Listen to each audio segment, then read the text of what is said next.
Hi കൂട്ടുകാരെ, KFL LSS online ക്ലാസ്സിലേക്ക് എല്ലാ കൂട്ടുകാർക്കും ഹൃദ്യമായ സ്വാഗതം.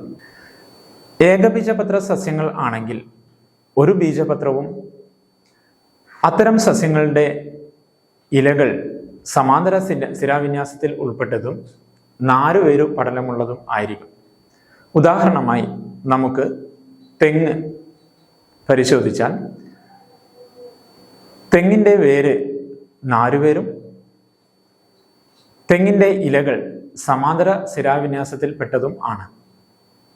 തെങ്ങ് ഏകബീജപത്ര സസ്യമാണ്. ദ്വിബീജപത്ര സസ്യങ്ങൾ ആണെങ്കിൽ അവയ്ക്ക് രണ്ട് ബീജപത്രങ്ങളും അത്തരം സസ്യങ്ങളുടെ ഇലകൾ ജാലികാ സ്ഥിരാവിന്യാസത്തിൽ പെട്ടതും വേരുകൾ തായ്വേരുകളുമായിരിക്കും. ഉദാഹരണമായി പ്ലാവിൻ്റെ ഇല ജാലികാ സ്ഥിരാവിന്യാസത്തിൽ പെട്ടതും പ്ലാവിൻ്റെ വേരുകൾ തായ്വേരുകളുമാണ്. പ്ലാവിന് രണ്ട് ബീജപത്രങ്ങൾ ഉണ്ട്. പ്രിയപ്പെട്ട കൂട്ടുകാരെ, നമുക്ക് സസ്യങ്ങളുടെ പ്രധാന ഭാഗങ്ങളെക്കുറിച്ച് LSS പരീക്ഷയ്ക്ക് ഓർത്തിരിക്കേണ്ട ചില പോയിന്റുകൾ ശ്രദ്ധിക്കാം. ഒന്നാമതായി ഇലകളിൽ നമ്മൾ പ്രധാനമായിട്ടും ഓർത്തിരിക്കേണ്ടത് ഇലകളുടെ സ്ഥിരാവിന്യാസമാണ്. സമാന്തര സ്ഥിരാവിന്യാസവും ജാലിക സ്ഥിരാവിന്യാസവും. മറ്റൊന്ന് വേരുകളെക്കുറിച്ചാണ്. രണ്ടു തരം വേരുകളെക്കുറിച്ചാണ് നമ്മൾ പറഞ്ഞിട്ടുള്ളത്: തായ്വേര് പടലവും നാരുവേര് പടലവും. മൂന്നാമതായി വിത്തുകളെക്കുറിച്ചാണ്. പ്രധാനമായും രണ്ടു തരം വിത്തുകളാണ് നമുക്ക് കാണാൻ കഴിയുന്നത്: ഏകബീജപത്ര സസ്യങ്ങളുടെ വിത്തുകൾ, ദ്വിബീജപത്ര സസ്യങ്ങളുടെ വിത്തുകൾ.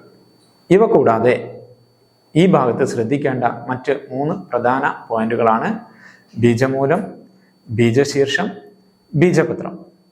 അപ്പോൾ സസ്യത്തിൻ്റെ പ്രധാനപ്പെട്ട ഭാഗങ്ങളെക്കുറിച്ച് ഇത്രയും കാര്യങ്ങൾ വ്യക്തമായി ഓർമ്മിച്ചിരിക്കണമെന്ന് മാത്രം അറിയിക്കുന്നു.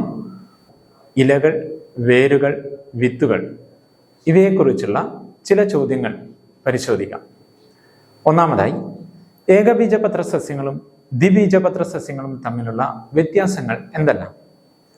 നമുക്കറിയാം, ദ്വിബീജപത്ര സസ്യങ്ങളാണെങ്കിൽ അവയുടെ വേരുകൾ തായ്വേരുകളും ഇലകൾ ജാലികാ സ്ഥിരാവിന്യാസത്തിൽപ്പെട്ടതും വിത്തുകൾ രണ്ട് ബീജപത്രങ്ങൾ ഉള്ളതും ആയിരിക്കും. അതുപോലെ തന്നെ ദ്വിബീജപത്ര സസ്യങ്ങളുടെ തണ്ടിൻ്റെ ഉൾഭാഗം കട്ടി കൂടുതലായിരിക്കും.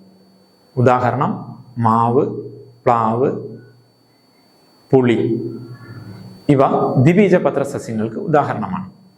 എങ്കിൽ ഏകബീജപത്ര സസ്യങ്ങളാണെങ്കിൽ വേരുകൾ നാരുവേരുകളും ഇലകൾ സമാന്തര സ്ഥിരാവിന്യാസത്തിൽപ്പെട്ടതും ബീജപത്രങ്ങൾ ഏകബീജപത്ര സസ്യങ്ങളും ആയിരിക്കും. ഇത്തരം സസ്യങ്ങളുടെ തണ്ടിൻ്റെ പുറം ഭാഗം കട്ടി കൂടുതലായിരിക്കും.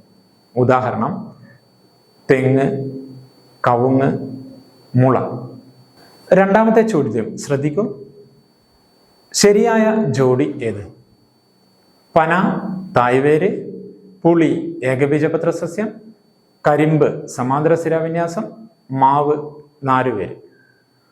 ഇങ്ങനെ 4 ഓപ്ഷൻ തരും. ഇതിൽ ശരിയായ ജോഡിയാണ് കണ്ടെത്തേണ്ടത്. നമുക്കറിയാം, കരിമ്പ് സമാന്തര സ്ഥിരാവിന്യാസം, അതാണ് ശരിയായ ജോഡി. ഇനി മൂന്നാമത്തെ ചോദ്യം ശ്രദ്ധിക്കൂ. തെറ്റായ ജോഡി ഏത്? ജാലികാ സ്ഥിരാവിന്യാസം ചേമ്പില, സമാന്തര സ്ഥിരാവിന്യാസം മഞ്ഞളില, കാണ്ഡമായി വളരുന്നത് ബീജശീർഷം, നെല്ല് ദ്വിബീജപത്ര സസ്യം. ഇതിൽ ഏത് ജോഡിയാണ് തെറ്റായത്? നമുക്കറിയാം, 3 ജോഡികൾ ശരിയാണ്, 1 തെറ്റാണ്. ആ തെറ്റായത് കണ്ടെത്താനാണ് ഇവിടെ പറഞ്ഞിരിക്കുന്നത്. എന്താണ് ഉത്തരം? നെല്ല് ദ്വിബീജപത്ര സസ്യം. നെല്ല് ഏകബീജപത്ര സസ്യമാണെന്ന് നമുക്കെല്ലാവർക്കും അറിയാം. അപ്പോൾ നെല്ല് ദ്വിബീജപത്ര സസ്യം എന്നതാണ് തെറ്റായ ജോഡി. നാലാമത്തെ ചോദ്യം ശ്രദ്ധിക്കൂ. മുളച്ച വിത്ത് വളരുന്നതനുസരിച്ച് ബീജപത്രം ചുരുങ്ങുന്നതിന് കാരണമാവുന്ന പ്രസ്താവന എന്ത്? ഓപ്ഷൻ എ, കാണ്ഡങ്ങൾ വണ്ണം വയ്ക്കുന്നത് മൂലം. ഓപ്ഷൻ ബി, ഇലകൾ വളരുന്നതിനാൽ. ഓപ്ഷൻ സി, സസ്യം ആഹാരം നിർമ്മിച്ചു തുടങ്ങുന്നതിനാൽ. ഓപ്ഷൻ ഡി, ബീജപത്രത്തിലെ ആഹാരം ചെടി ഉപയോഗിക്കുന്നതിനാൽ. നമുക്കറിയാം ഈ പ്രസ്താവനയിൽ 3 തെറ്റായതാണ്, 1 ശരിയാണ്. ശരിയായ പ്രസ്താവനയാണ് നമുക്ക് കണ്ടെത്തേണ്ടത്. ഉത്തരം പരിശോധിച്ചാൽ ഓപ്ഷൻ ഡി, ബീജപത്രത്തിലെ ആഹാരം ചെടി ഉപയോഗിക്കുന്നതിനാൽ ആണ് ചെടി വളരുന്നതിനനുസരിച്ച് ബീജപത്രം ചുരുങ്ങുന്നതിനുള്ള കാരണം. 5-ാമത്തെ ചോദ്യം ശ്രദ്ധിക്കൂ. ഏത് ചെടിയുടെ പുറം ഭാഗമാണ് കട്ടി കൂടുതൽ ഉള്ളത്? ഓപ്ഷൻ എ തേക്ക്, ഓപ്ഷൻ ബി പ്ലാവ്, ഓപ്ഷൻ സി പന, ഓപ്ഷൻ ഡി കണിക്കൊന്ന. ഏതായിരിക്കും? ഓപ്ഷൻ സി ആണ്, പന. എന്താണ് കാരണം? നമ്മൾ പഠിച്ചിട്ടുണ്ട്, പനയുടേത് നാരുവേര് പടലമാണ്, അതുകൊണ്ട് തന്നെ ഏകബീജപത്ര സസ്യമാണ്. അപ്പോൾ നാരുവേര് പടലമുള്ള അല്ലെങ്കിൽ ഏകബീജപത്ര സസ്യങ്ങൾക്ക് പുറന്തോടിനായിരിക്കും കട്ടി കൂടുതൽ ഉണ്ടാവുക. അതുകൊണ്ട് ഓപ്ഷൻ സി പനയാണ് ശരിയായ ഉത്തരം. പ്രിയപ്പെട്ട കൂട്ടുകാരെ, 6-ാമത്തെ ഒരു ചോദ്യം. ദ്വിബീജപത്ര സസ്യത്തിന്റെ പ്രത്യേകത അല്ലാത്തത് ഏത്? ഓപ്ഷൻ എ ഇലകളിൽ സമാന്തര സ്ഥിരാവിന്യാസം, ഓപ്ഷൻ ബി തായ്വേര് പടലം, ഓപ്ഷൻ സി തണ്ടിന്റെ ഉൾഭാഗം കട്ടി കൂടുതൽ, ഓപ്ഷൻ ഡി ജാലികാ സ്ഥിരാവിന്യാസമുള്ള ഇലകൾ. എന്താണ് ഉത്തരം? ഓപ്ഷൻ എ സമാന്തര സ്ഥിരാവിന്യാസമുള്ള ഇലകൾ അല്ലേ? മറ്റു 3 ദ്വിബീജപത്ര സസ്യത്തിന്റെ പ്രത്യേകതകളാണ്. സമാന്തര സ്ഥിരാവിന്യാസമുള്ള ഇലകൾ ഏകബീജപത്ര സസ്യങ്ങളുടെ പ്രത്യേകതയാണ്.